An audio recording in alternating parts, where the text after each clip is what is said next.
Welcome to the Answers Yes podcast, where we interview some of the most interesting people that have said yes to opportunities in their life. We hope that through these stories, you can learn to create your own destiny by saying yes along the way. Join us as we explore the new series covering topics such as passion, integrity, and hard work. I'm your host, Jim Riley, and I hope you enjoy these interviews as much as I do. I believe that everyone has an important message worth hearing. Hello and welcome to the Answers Yes podcast. Thank you for tuning in. This is going to be show 201. Last week we had Samantha Riley on the show talking about her business, my wife, her first podcast interview. I was thrilled to do that. And we've had wonderful guests in the last couple of weeks. So again, thank you. Thank you for your comments. Thank you to the PR agencies that have reached out to me with their wonderful guests. It has allowed us to have the success that we have today. And that's one of the reasons why I've got today's guests on the line, is that I had a PR agency reach out to me. Now, I used to listen to a lot of Gary Vaynerchuk, and if you've listened to him, he's got some great books. He's a motivational marketing guy, one of the top gurus. And, one of the talks that really stuck out to me was his interest in investing in companies that were started by adults, roughly 50 and over. And I think the example he gave is if a person that was 60 years old that came to him and wanted an investor, he would say yes, because he knew that they would have the life experience to do the job. Of course, they had to have the game plan and everything. But his point is that you're never too old to start something, do something, be involved, or make a difference.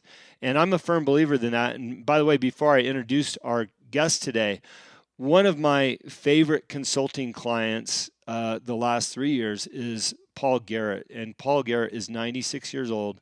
He is a phenomenal individual. His give back philosophy to the world, his white light that he spreads across the country and beyond is infectious. And I would encourage everybody to find that person in their life. So I'm so blessed to have Paul in my life as a client. And I'm equally as blessed to have today's guest, Eileen Greene, on the phone today. Thank you, Eileen, for being here. Well, thank you for having me here. I didn't have to read too far in your bio to see that at least at the time this was written, your age is 93 and you're an active life coach. Are we still 93, or have we had a birthday since then? No, we're still 93 and I'm still a coach, even though my profession was an interior designer for 58 years. 58 years? I was an interior designer. I have 3 sons. I have 6 grandchildren. I have 2 great-grandchildren and 2 more on the way. Wow. Quite the legacy. So you spent 58 years in business, longer than I've been alive, much longer than I've been working. How come you didn't just hang it up and call it a day? What inspired you to continue on with your journey in life? Well, I have been a perpetual student because it took me 25 years to graduate from college, because I was going at night. Mm-hmm. And my husband went into service, and various reasons that it took me so long. But during the time, I was going for all kinds of certifications. I had this tremendous need to be knowledgeable. And it has continued even to today. I'm not technically oriented, because when I was young, I was lucky if I had one telephone in the house. I mean, that was a privilege. Yeah. The phones were on the street and you put coins in them. So it was a totally, different life. So my certifications covered hypnotherapy and NLP and just anything that was available to me. And I did not mind going to school at night. And that's what my life was. And I found that I had an ability to help people. And to this day, it's still a marvel to me. I get rid of people's headaches. I change their lives. I show them how to go back to what they wanted. And it's been quite a journey. And I enjoy very much seeing people move forward. I give them homework. I'm not the ordinary coach. Mm-hmm. I don't sit there and say, or give them pills. I give them homework. When you talk about your clients, people that you're coaching, is there a certain demographic that you're targeting? Is it all ages? Are we talking about people that are later in life that have kind of given up and not really interested in doing anything anymore? You know, the point is that I'm not sure how I get them, other than I sense that they're not happy. Now, there's one characteristic that is not easy to help, and that's the victim mentality, because it's always somebody else's fault. But as soon as I sense, even if I don't see them, I do this for the people all around the world who are now working for, companies in the United States, and they're from all over. And I can sense, all I have to do is say, are you happy with your job? And they say, well, I really want this. Oh, well, I really want that. And then I go to work. But the oddest thing is that I've been able to rid people of headaches. I've been able to assist people in being who they really want to be with the homework that I give them.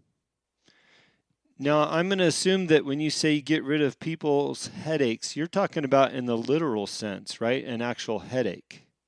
An actual headache. Yeah. Maybe a couple weeks ago, I might not have understood that as well as I do today. My wife went to the chiropractor. She was having headaches and neck pain. And the chiropractor says, look, I'm looking at your x-ray. He says, what happened to you in 2016? And she says, what do you mean? He says, what happened to you in 2016? He says, I can see your pain points and the way that your spine has changed, and you had a major stress factor in 2016 that's affecting you today. And she says, well, I had a baby. And he says, okay, well, maybe, the stress from that, et cetera, et cetera. It's amazing the things that affect us in ways that give us that headache that you're talking about. Can you expand on that a little bit? Because I find it very interesting. Well, there's an initial sensitizing experience that happens consciously or subconsciously. And so when people are not aware of the initial sensitizing experience, and I am able to regress them to that point. In fact, one of my stories, when I was first doing my hypnotherapy, was I was bringing back this charming young lady to her early years. And she was very receptive, which was wonderful. And all of a sudden, she's at a place where she's telling me that it's dark, it's dark, it's dark. And she hears her mother and father arguing, and her dad was so mean. And I'm thinking, where the heck could she be? In a closet? No. She wouldn't hear her mother and father. So I assumed it was the embryo. Now, you have to realize this was quite a few years ago, and it was not a familiar thing for me. So I helped her, and then I dashed to the library because there was no Google schmoogle. And sure enough, they validated that. So now, they ask the mothers to sing to the babies, to pat the belly, to tell the baby that you love him or her. And that's a reality. So life progresses with knowledge that we didn't have before. Fortunately, I have a certain energy because I'm on an airplane, and I was fortunately sitting in business class, and the stewardess comes into that section, and she says, and I'm asking for a painkiller for one of the passengers. And I said, no, I don't have anything, but if she is game, I'll play a game with her. And I got rid of her headache. So it became something that I just was able to do. But one of the things that after my TED Talk, there was a young lady who came to me with tears in her eyes, because my TED Talk was, it's never too late until it is. Yeah. Now, until it is something that I lived with also, because I shoulda, coulda, woulda, and I didn't. And once the person is deceased, that's no longer a possibility. Yeah. So anyway, her problem was that she was a legal secretary, and she wanted to be a lawyer. And everybody told her she's too old. How old was too old? She was in her 50s. That's not too old. Right. I feel like I'm just getting started. Absolutely. Anyway, I took her aside and we talked through the situation. And finally, I was able to convince her that regardless of how long it took her to get her law degree, she was going to be that age anyway. Mm-hmm. So, and that is what my eldest son, did to me. When I was going for my master's, I said, no, I'm too old. I'm too old. He said, Mom, you're going to be that old anyway. So he said, well, I'll do it if you will. I said, okay. So I got my master's. And it was an incredible experience. These experiences that you're having later in life, I mean, I think I know the answer, but my guess is that they're contributing to your overall health and longevity, I presume. Oh my God. Honey, I've got just about every osis, itis, and eis in the book. I'm a late blooming diabetic. I have had surgery after surgery. I can't even, my laundry list of isis, osis, and etis. In fact, I want to do a TED Talk about that. And what I want to say is, if you don't know what I'm talking about, you're lucky. Mm-hmm. And if not, I just want you to know that you can still be motivated. Yeah. Even with a laundry list. Great point. Great point. You know, my grandfather, he passed away last year at 96. But even in his 95th year, he was on the ladder cleaning out the gutters at his beach house living a life. And we would show up to visit grandpa and be like, what are you doing on the ladder? He says, I'm cleaning the gutters out because it needed to be done. He never stopped living, and although my grandfather had a lot of itises, I think he died of a broken heart because my grandmother had dementia so bad. But I think the point of telling you that story, because I think you're living it, so is my client, Paul Garrett. You're just out there living every day to your fullest potential. And it's unfortunate, and I'd love to hear your thoughts on this, when people give up too early, like if they're in their 50s or 60s and they've hung up the towel, per se. I find that a death sentence. Mm-hmm. I also find that negativity is a poison to the body. If you say, I don't want to be sick, you are sick, because that's the message that your body receives from your brain. So positivity is also an extremely important part of your well-being.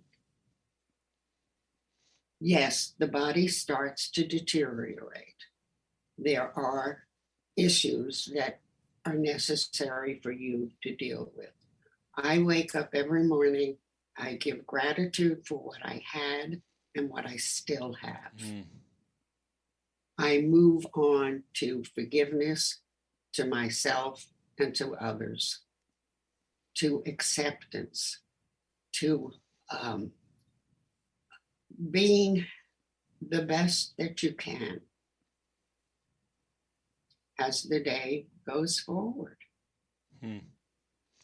Now, I do have home health coming to help me because my balance became an issue. But what came a bigger issue was the COVID. Yeah. I mean, that's been disastrous for a lot of people. But I am truly, truly blessed to have somebody like Christy as my right hand, because I also have a very sick dog. And, but you move forward. And how you move forward is by, I'll give you the homework if you want. Yeah, we all need homework, and I think part of your point about this COVID, for example, that didn't stop you. Yeah, it created some challenges, but it sounds like you just kept pushing through, utilizing the resources that you had, your home care and others to help you. But I don't think it slowed you down at all. Well, ask Christy. I have a hard time keeping up with her. Seriously. So sharp. I don't doubt it. Yeah. Well, what I tell people to do in order to go into the present is to go into I am. Take a piece of paper, put a heart in the center, and in the center of the heart, you put I am. Mm-hmm. And off of that, you take tangents and you put in your own specific I ams. I am healthy. I am happy. I am living a life of moving forward. My language is positive. My thoughts are positive. Negativity, again, I repeat, it is a poison. I want to touch on that real quick because I don't think people understand the language that they use and the potential harmful effects. As an example that you gave, when you say, I don't want to be sick, you're basically encouraging your mind to promote sickness, or I don't want to be poor, or I don't want, instead of saying, I am healthy, I will be healthy, I have my, like you said, every morning you talk about your gratefulness. I am. Yeah. I am. And the important thing is that you have this pinned up somewhere, and most of my people say they need it. Mm-hmm. They need that reminder because they backtrack.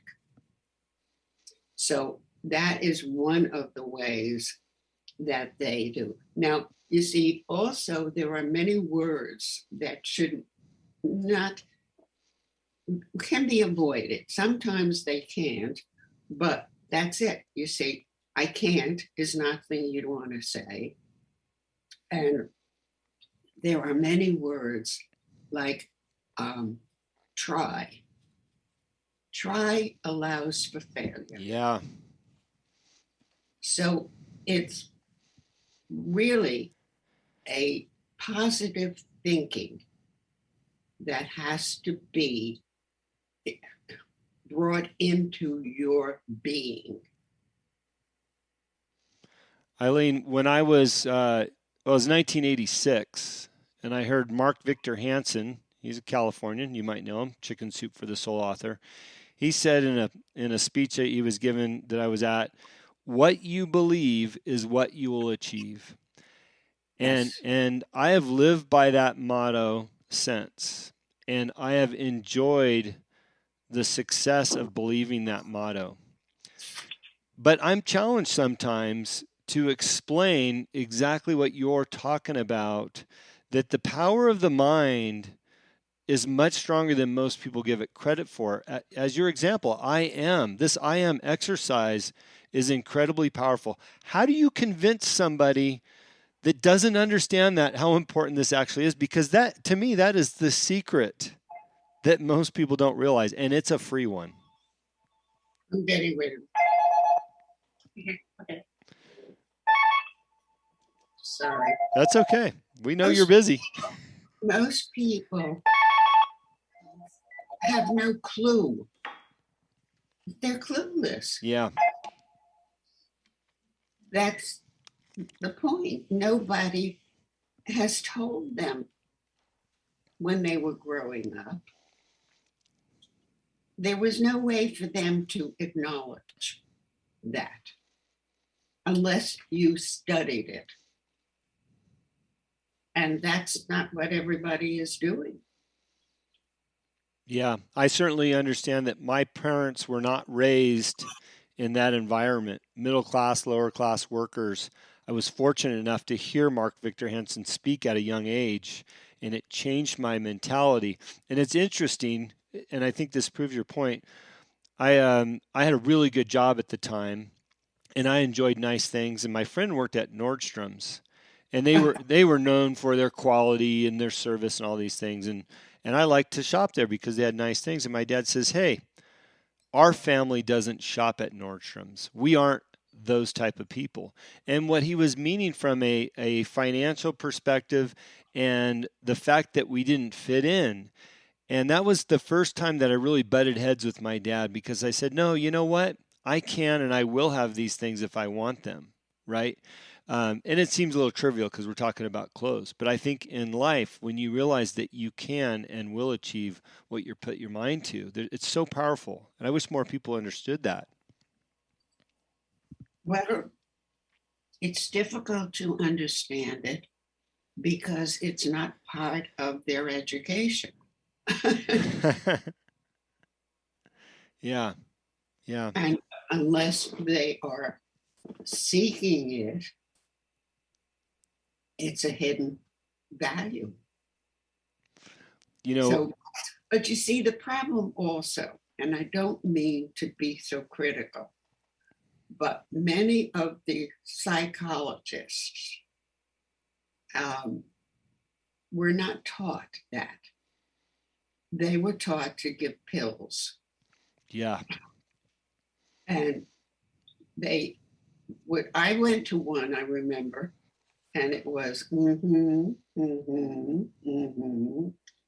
okay, well, try this and come back next week. That was what was going on. Yeah.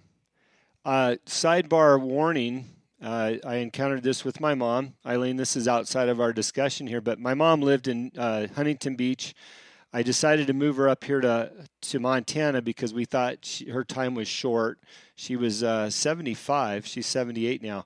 I picked her up, and I really felt like it was her time. I thought I was bringing her up here to die, to be blunt with it. And what I found out is that her doctors have over-medicated her time and time again. And if she had an element, they just added another pill.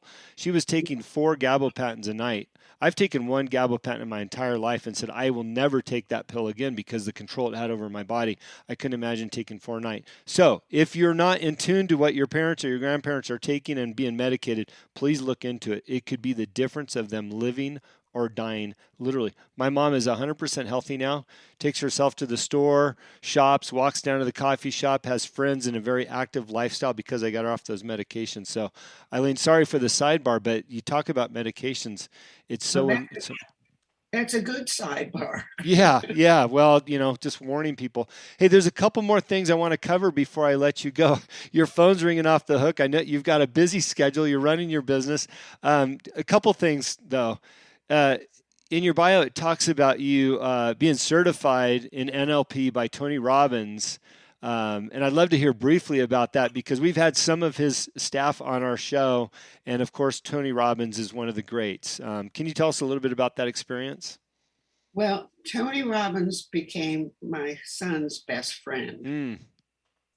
So I was convinced to walk on hot coals locally. So that was a small hot coals. And I did get a little bit burned because at the end, they were filming. But when I went to Palm Springs, it was the full thing. I don't even know if he does that anymore, but I did some. In fact, one of the things that we had to do was to break up into groups and hitchhike from Palm Springs to LA and find a place to do something worthwhile. So we got into this group and we broke up into pairs and we started hitchhiking and it didn't work. So we separated and we hitchhiked separately. And so I hitchhiked there. My son tells my husband, and he starts screaming, "She did what?" And that's in my TED Talk. So I walked on 40 feet of hot coals. I jumped off of a 50-foot telephone pole, but I did have a harness, but it's still not easy. And I went down a slide, so really a big rush slide, so the top of my bathing suit came down. That was, oh my God, 30 some odd years ago. Wow. Yeah. So that was Tony. And from then on, as I say, I went for hypnotherapy. I went for just anything that was available to me. Well, I got 2 more for you. In brief, can you tell us what your TED Talk was on? And I'm guessing that we could probably find it online somewhere. Yes, it is. It's my TED Talk is my name, and it's never too late. And there are others with that, but then mine is Until It Is. Okay. And it is about my polio and my, it tells a lot about me. Eileen, you've been so generous with your time, and I certainly appreciate your stories. I'm going to put your TED Talk link in the show notes. My last question for you, you mentioned people seeking. They're not going to find it unless they seek it. And I'm just wondering, could you give at least a piece of advice for those looking to be seekers? Yes. If you are seeking, it means that you're not satisfied with who you are. So until you can attempt to discover who you are, you're going to still keep seeking. So it would be to everybody's advantage to open up their heart, open up their mind, and let come in who you really are and who you really want to be. And don't look at your age. Just look at your wish list, your bucket list. And don't live with the shoulda, coulda, woulda. Do it. Even if you have to do it slowly, just do it. I love that. I couldn't imagine any other way to end this. If you heard Eileen say, get that piece of paper out, put the heart in the middle, I am, and start jotting down all your I ams. Eileen, what a blessing you are to us and our listeners and to the world for who you've become and what you're doing out there. So thank you so much for all of that and your time today. And I thank you because I think that you are giving people an opportunity and they should be grateful. I appreciate that. Thank you so much. That's why we're doing it. And that is it. The answer is yes. Thank you for listening to today's show. It is my pleasure and honor to interview all of the guests that have been on the Answer is Yes podcast. If you have enjoyed the show, please go on iTunes and subscribe, give a rating, or simply tell a friend about the show. We also believe in the message of our guests and the positive influence of their stories. As my own mentor and coach, David Meltzer, has taught me, spend some time every day thinking and writing about the things in your own life that you have more than enough of. You will find out how blessed we really are. Please visit my website, livelifedriven.com, for the latest updates about me and what I'm doing. Plus, I post a monthly blog about the many topics on this show. This podcast can also be found there. As I learned early on in life, what you believe is what you will achieve. Thanks, Mark Victor Hansen, and thank you, and have a great week.